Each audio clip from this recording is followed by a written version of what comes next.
Hem sen de hele. Ablamla ne işin ola senin?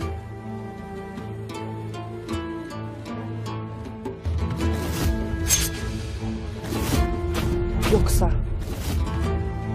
bir vakitler ablamın beceremediğini sen mi becermek istersin? Otağın avradı olup kurum kurum kurulup dağları taşları ben yarattım edasıyla salınmak mı istersin? Haddini bil Gökçe. Bilmezsen! Ben senin ne hatlar karıştığını bilmez miyim sanırsın ha? Sen benim en zor, en çaresiz günümde gırtlağıma hançer dayadın. Ertuğrul Bey'imin laflarını otağdan otağa taşıdın. Hayma anam sana analık etmiştir. Kendi evlatlarından ayırmamıştır. Babana olanlar yüzünden hadsizliklerini sineye çekmiştir.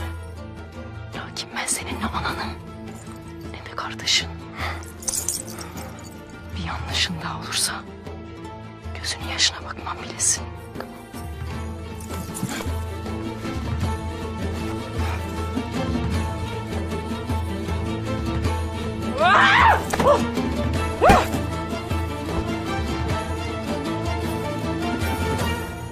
Noyan'ın öncü birliği yaptığımız baskınla dağıldı.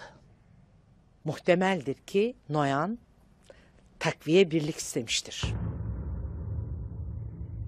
Daha büyük saldırıların bizleri kapıda beklediği doğru. Doğru dersin dayı. Bundan gayrı bizlere daha çok saldıracaktır. Bizleri bezdirip bu diyarlardan sürmeye çalışacaktır. İtibarı sarsıldı. Bir insan koca orduya değil de kendi öfkesine mağlup olur. Böyle adamların zaafı da öfkesidir. Lazım gelen öfkesini daha da coşturmaktır. Ezdiği Türkmen obaları da sultanımızın gayrimüslim tebaası da Noyan'a yaşattığımız hezimeti duymuştur. Konya'ya kadar ulaşmıştır Noyan'ın itlerine ettiklerimiz. Ahali çok sevinçlidir. Moğol korkusu yerini umuda bırakmıştır. Şükür. Noyan da bu umudu söndürmek için elinden geleni yapacaktır. Doğru dersin Gümüştekin Bey'im. İşte bu sebepten Noyan'ın yaraları tazeyken daha fazla acıya, daha fazla şeyi de mahal vermeden onu ininde tepelemek isterim. Hamza bana bu fırsatı verdi. Bana Noyan'ın karargahını öğrenecek. Abdurrahman'ın yarım kalan şerefli vazifesini tamamlayacak. Söylediklerinin tümüne katılırım. Ancak en azından bunu bize söyleyebilirdin Gündoğdu Bey'im.